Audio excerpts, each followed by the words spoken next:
Baghdad, August 1966. An Iraqi Air Force MiG-21 screams over the desert at supersonic speed. Controllers at the Habaniya base stare at their screens in confusion. The jet is off course, turning west. "He's heading toward Jordan," one shouts. Sirens blare. Commanders bark orders. Soviet advisors rush to the radios, demanding the pilot's identification code. No response. Within minutes, radar contact vanishes. The fighter disappears into the horizon. To Iraq and its Soviet partners, it's a betrayal beyond comprehension. To the world, it's a mystery. But to a small circle inside the Israeli intelligence, this is the endgame of Operation Diamond. An audacious, years-long plan to steal the Soviet Union's most advanced fighter jet without firing a single shot. Before we unravel how one nation orchestrated the impossible in the middle of the Cold War, tell me in the comments where you're watching from and what time it is there. If real-life spy missions and covert operations fascinate you, make sure to subscribe so you don't miss the next mission that unfolded deep in the shadows. The Cold War wasn't just fought in back alleys and embassies, it was fought in the sky. By the early 1960s, air dominance had become a measure of political power, and no aircraft symbolized Soviet engineering might more than the MiG-21, a supersonic interceptor capable of climbing higher and flying faster than most Western designs. For Israel, surrounded by Arab nations armed with Soviet weapons, the MiG-21 was a nightmare. Egyptian, Syrian, and Iraqi squadrons flew it in large numbers. Israeli pilots trained hard, but no simulator, no captured manual, no spy photos could tell them how the MiG truly handled. What they needed was the real machine, intact, functional, and in their hands. Across the Middle East, the Cold War wasn't ideological. It was practical. Every tank, missile, and aircraft represented a superpower's reach. The Soviet Union poured billions into Egypt, Syria, and Iraq, supplying advisors, radar systems, and the latest jets. The United States countered by arming Israel, Iran, and Jordan, hoping to maintain a fragile balance. Intelligence services became the unseen armies. Every embassy might be a listening post, every training mission a trap. Inside Israel's intelligence community, the idea of capturing a MiG-21 had circulated since the aircraft's first appearance over Egypt in 1961. But the risks were immense. The plane was strictly guarded. Its pilots were handpicked and monitored. Previous attempts to lure defectors from Egypt and Syria had failed. One agent even disappeared in Damascus, never heard from again. Still, the logic was unshakable. Knowing the MiG's limits could tilt the air war before it began. So, in the early 1960s, Israeli intelligence leadership authorized Mivtza Tarnagol, Operation Diamond. The mission's goal: convince an Arab pilot to fly his MiG-21 to Israel. The idea seemed absurd. What pilot would betray his nation and risk execution? But Mossad believed the right man existed. Someone disillusioned with his government, alienated by politics, or desperate to escape. The mission would demand patience, money, and psychological precision. Rather than force, agents quietly began mapping out air bases in Egypt, Syria, and Iraq. They studied maintenance routines, pilot rosters, and personal histories. Each candidate was evaluated not for skill, but for motive: discontent, fear, or ideology. In Cairo, several approaches were made. Egyptian intelligence uncovered one of them, triggering arrests and executions that nearly exposed the operation. In Damascus, another attempt collapsed when a Syrian pilot suspected the trap. Yet the effort continued. Mossad operatives understood that espionage rewards persistence. By 1965, attention shifted to Iraq, a country both Soviet-aligned and internally divided. Iraq's Air Force possessed some of the newest MiG-21 F-13 variants. It was also home to officers from religious and ethnic minorities who often faced discrimination within the ranks. Among them was Captain Munir Redfa, a skilled pilot of Assyrian Christian descent. Redfa was not a traitor in the usual sense. He was a career officer, proud of his flying skills, but increasingly frustrated by politics. In Iraq, the Ba'athist regime and its military hierarchy were suspicious of minorities. Redfa reportedly faced career stagnation and mistrust, and he was forced to fly missions targeting Kurdish rebels, something he reportedly opposed. When foreign diplomats visited Baghdad, Redfa sometimes accompanied delegations abroad for demonstrations. On one such trip to Europe, he met a woman who introduced him to friends in aviation. Those friends, of course, were Mossad contacts operating under civilian covers. Through a careful web of meetings and coded correspondence, Redfa's frustrations were gently amplified. The idea of escape, of a new life where his family could live safely, was planted but never rushed. Mossad's handlers understood that coercion wouldn't work. Trust had to grow organically. Convincing Redfa was only half the battle. He had conditions. His family must be evacuated first, and he needed assurances of protection and a future. For months, plans were drawn to smuggle his relatives out of Iraq through multiple routes, posing as Christian pilgrims.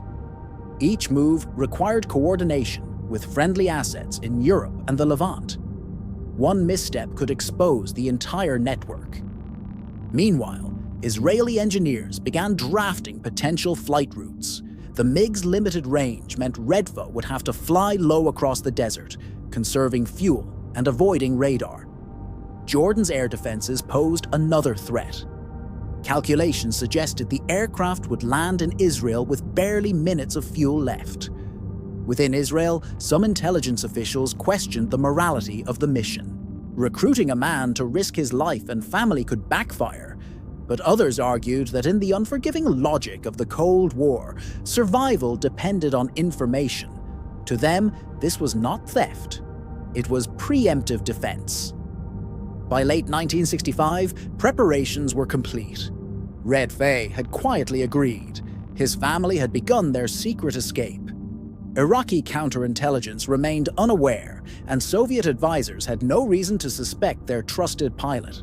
Mossad set the tentative operation date for the following summer. The code phrase, "The diamond will shine," signified confirmation. In early August 1966, Redfa resumed his usual duties. He trained with his squadron, followed routine maintenance checks, and kept silent. Each day, he watched the desert sun fall behind the horizon, knowing he'd soon cross it for good. For Mossad operatives stationed in the region, it was the most anxious countdown imaginable. Communication was sparse. A single slip could expose years of work. Israeli Air Command prepared a pair of Mirage Thurs to escort the defector once he appeared on radar. Fuel trucks and maintenance crews stood by in secrecy at Hatzor Air Base, chosen for its isolation. At dawn on August 16, 1966, Redfa strapped into his MiG-21 F-13. His call sign crackled over the radio. Routine patrol, altitude 10,000 feet. Except this flight was anything but routine. The engines roared, and as the jet sliced through Iraqi skies, no one yet knew that one of the greatest espionage coups of the Cold War was already underway.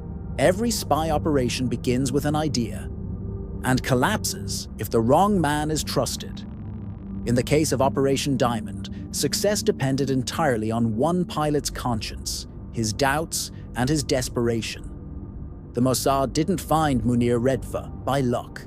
They found him through patience, years of listening, cross-checking and mapping the human fault lines inside the Iraqi Air Force. The operation's architects understood something vital about espionage. Information isn't stolen, it's persuaded. After years of failure in Egypt and Syria, Israeli intelligence shifted tactics. Rather than searching for greed, they looked for alienation. The perfect candidate would not simply want money. He would need a way out. Through scattered intelligence reports, Mossad analysts learned about an Iraqi pilot who had grown increasingly isolated within his own air force. Captain Munir Redfa, a veteran instructor and one of the few pilots trusted to fly the MiG-21, fit the psychological profile. He was known as an excellent flyer, disciplined, brave, and quietly bitter about his treatment by the regime. Redfa belonged to Iraq's Assyrian Christian minority, in a military dominated by Arab nationalism that made him an outsider. Promotions came slowly, despite his talent. Rumors suggested he was forbidden from flying over certain regions or leading Muslim pilots. His sense of injustice was quietly festering. The kind of disillusionment that spy services are trained to recognize. Mossad never approached targets directly. Every contact was wrapped in layers of plausible deniability. Redfa's first encounter came during a professional delegation trip to Europe, routine for pilots showcasing Soviet aircraft at friendly events.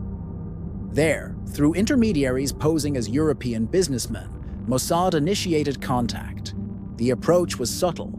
Small talk about flying, technical comparisons, casual dinners. The handlers asked about his ambitions, about how it felt to serve under a regime that distrusted him. They didn't pressure him, they listened. Over several trips, those conversations deepened. The Israeli handlers, fluent in Arabic, some even posing as expatriate Middle Easterners, wove a slow psychological net. They spoke of opportunities abroad, of safe havens for skilled pilots, of a chance to escape political confinement. To Redfa, it didn't sound like espionage.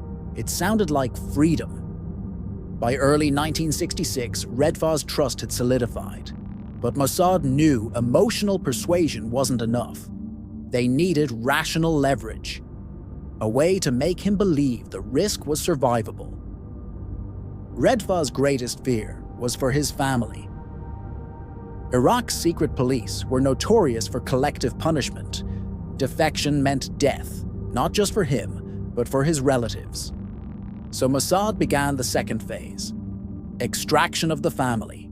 Through agents in Lebanon and Europe, travel documents were forged.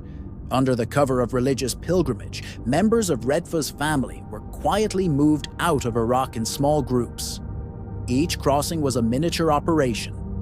Border officials bribed, records falsified, hotel logs altered. By the time Redfa realized his family was safely out, the balance shifted. For the first time, the impossible felt possible. While emotional groundwork continued, technical teams in Israel and Europe mapped every inch of Redfa's potential escape route. The MiG-21 had a short range, roughly 600 kilometers on internal fuel. That meant he could barely make it from central Iraq to central Israel without refueling. Flying low to avoid radar would increase fuel consumption, tightening the margin of error. Maps were drawn again and again. Israeli analysts studied Iraq's radar network, Jordan's early warning systems, and even weather patterns over the desert. The chosen route would thread through a narrow gap between detection zones, a corridor barely 20 kilometers wide. Any miscalculation, any deviation, and Redfa would be shot down before crossing the border.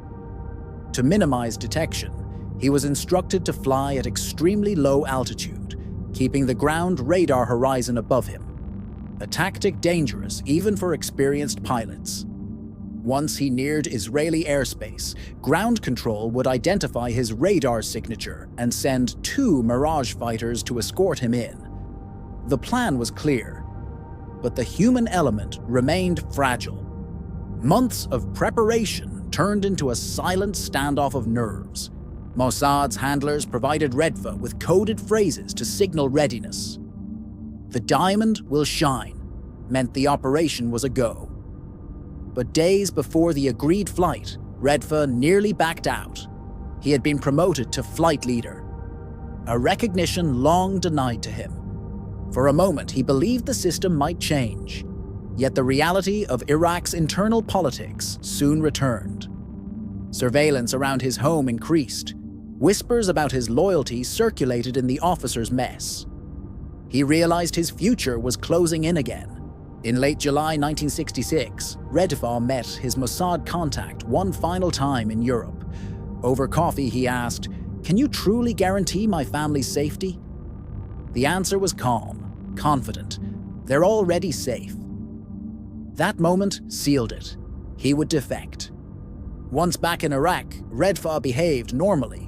He flew training missions, attended debriefings, and smiled through paranoia. Unknown to his peers, Mossad assets across the region were aligning for the day of the flight. At the Israel's Hatzor Air Base, a hangar was cleared and technicians were ordered to remain on standby under the guise of routine maintenance. 2 Mirage 3s, flown by Israel's top interceptor pilots, were tasked with identifying and escorting the incoming MiG. Radio frequencies were predetermined, response codes rehearsed. Meanwhile, a small Mossad command cell operated out of Europe, maintaining limited contact with Redfa via intermediaries. They reminded him of flight procedures: altitude 500 feet, heading 270 dir, call sign David. In Baghdad, the atmosphere grew tense.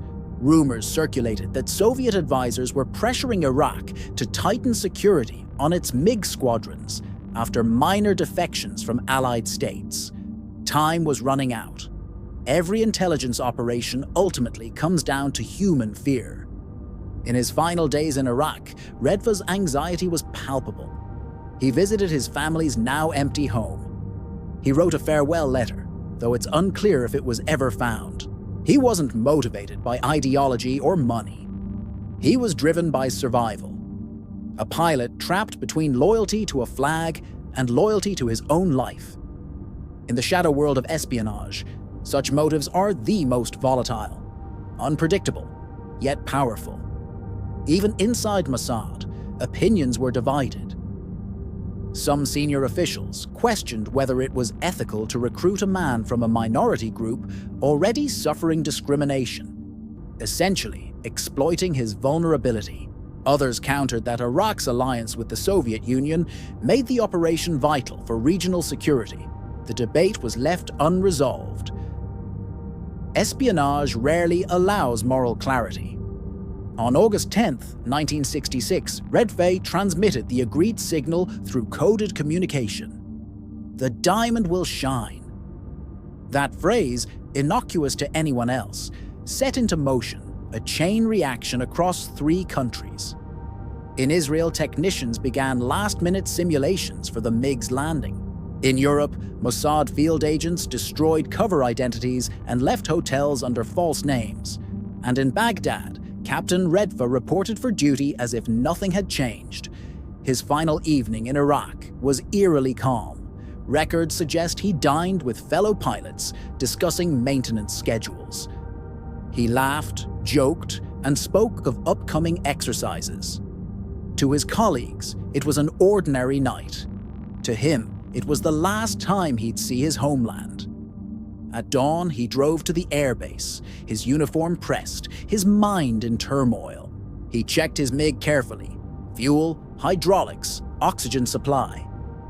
The aircraft glinted under the early sun. He looked at it not as a weapon of war, but as his one-way ticket to freedom. He climbed into the cockpit. The ground crew gave a thumbs up. The engines howled.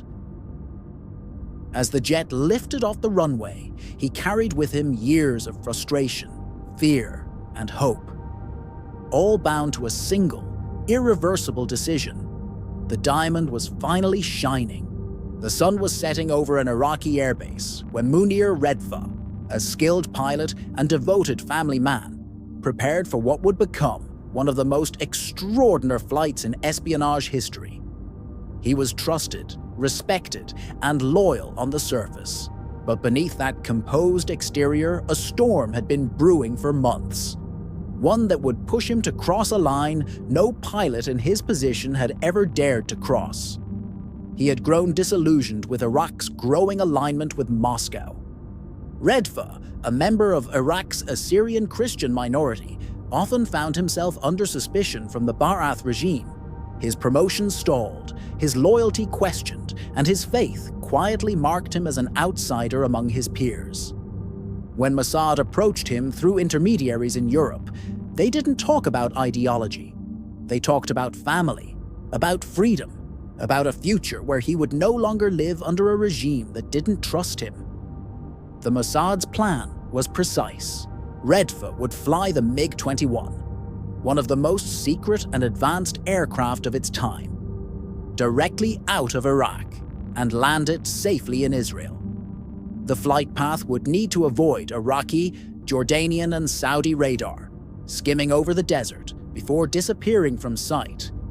One wrong move and anti-air defenses would blast him out of the sky before he ever reached the border. To ensure his cooperation, Mossad guaranteed asylum for his entire family. But that was the hardest part. They couldn't all leave Iraq together. That would raise suspicion. Instead, Mossad operatives, working through multiple European cover networks, began to quietly extract Redfa's relatives. His wife and children were told they were going on vacation to Europe. From there, they were whisked into Israel through an elaborate network of safe houses and forged identities. Redfa's mind was divided. Part pilot, part father, part traitor, part savior. Every day he flew training missions over Iraqi skies, pretending nothing was wrong, while knowing that the next flight could be his last in the service of Baghdad. He had memorized his escape route, the timing, the fuel loads, the coordinates. Every inch of the plan depended on precision.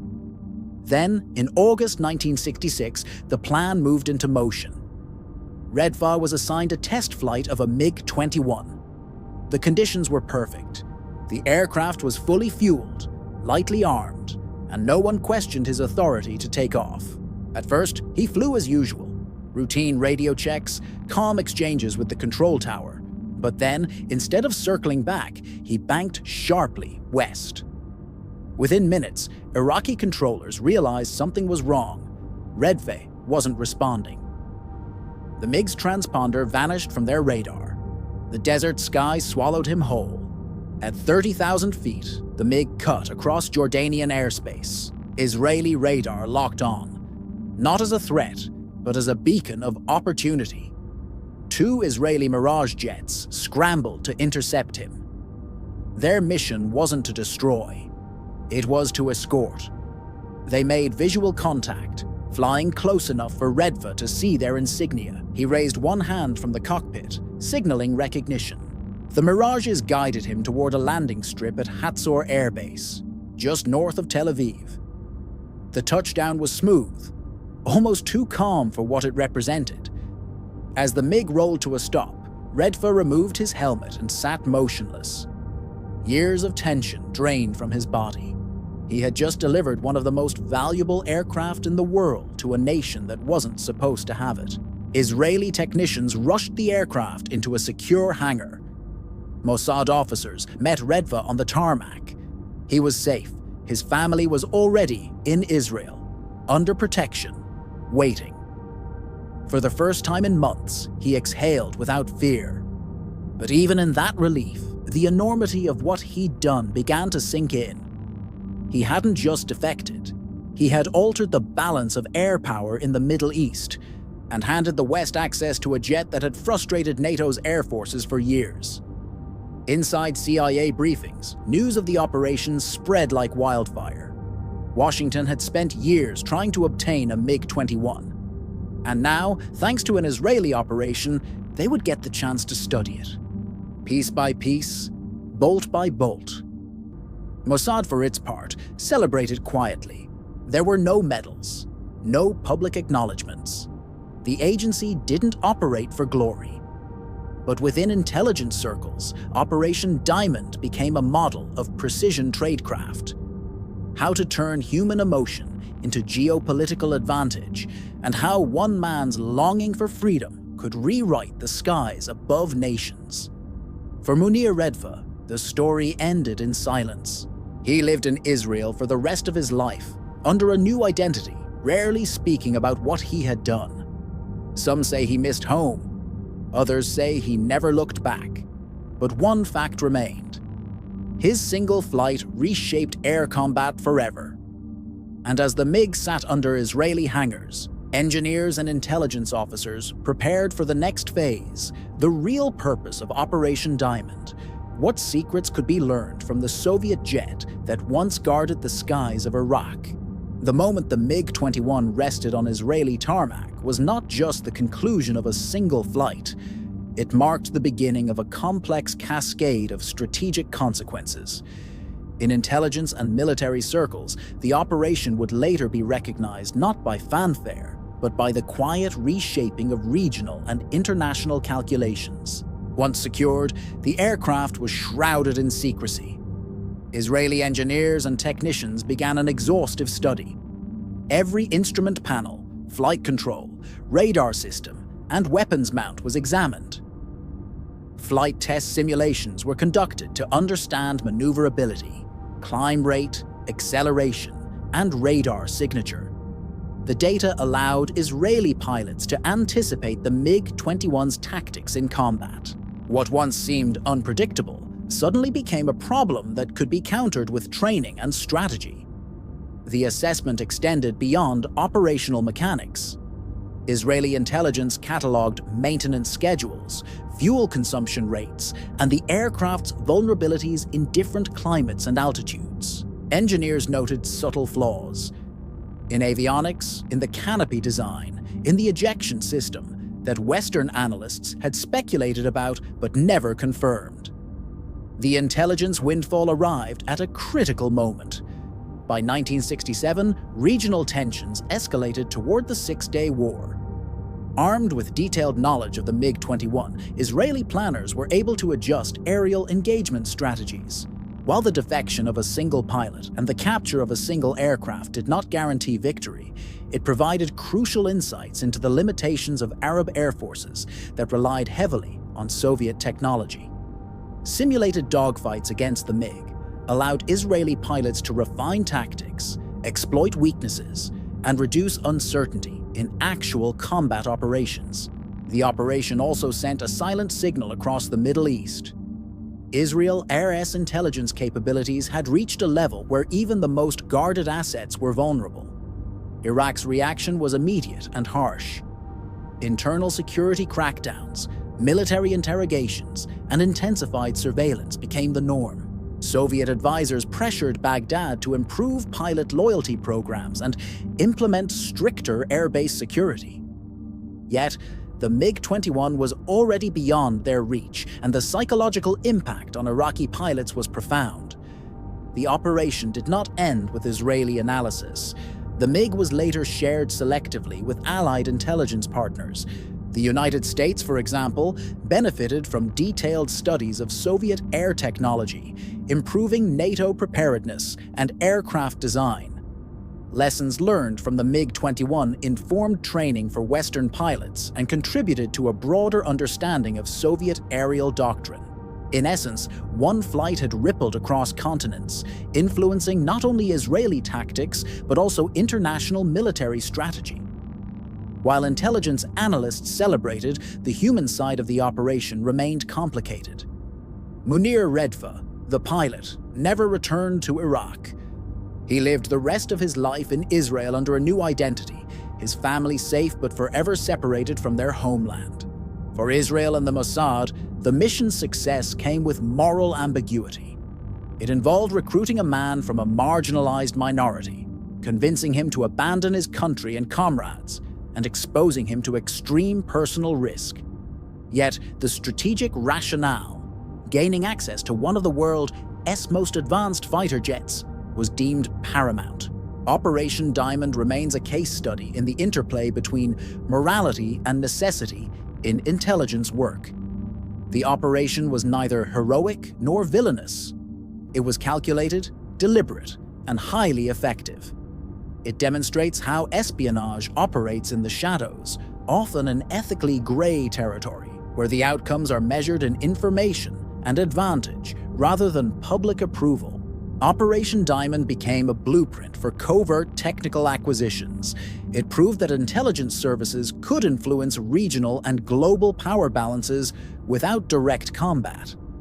The operation also cemented Mossad's reputation, not as a force of propaganda or sensational heroism, but as a service capable of executing high-stakes, long-term operations with precision and discretion. Years later, analysts would note that knowledge gleaned from the MiG-21 influenced the design of new aircraft and air combat tactics. The jet itself, after exhaustive study, was eventually returned to controlled storage, a silent testament to a mission that changed the course of aerial warfare in the region. The operation's success was never publicized. Officially, it never happened. When asked about it decades later, Israeli authorities would offer no comment. For those who planned and executed it, secrecy was both a necessity and a strategy.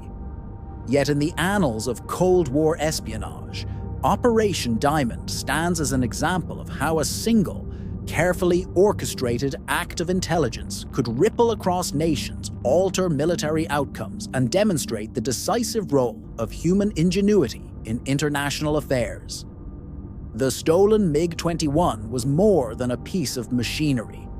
It represented access to knowledge, a window into the adversary's capabilities, and a lever that changed calculations of power.